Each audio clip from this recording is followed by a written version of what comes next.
The COVID pandemic has catapulted the American healthcare system into the spotlight. We sent out our reporter to see just what Bradley students have come to think of it for this edition of Speak Out.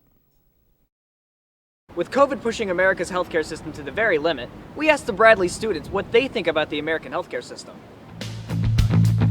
Speak out!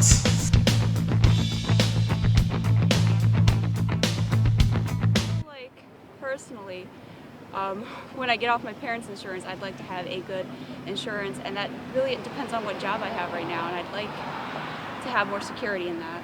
First of all, it's a scam. It's crazy how taxpaying people have to pay for healthcare when it really should be free, because a lot of people are dying from stupid sicknesses and all that. And on top of that, people have to worry about paying, so they're scared of going to the hospital. Well, as a foreigner, I would say, especially for me, I think it's a very expensive thing.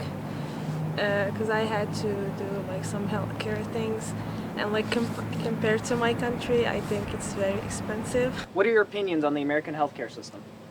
I frankly think that it's a disgrace that the United States is one of the only developed nations without good healthcare.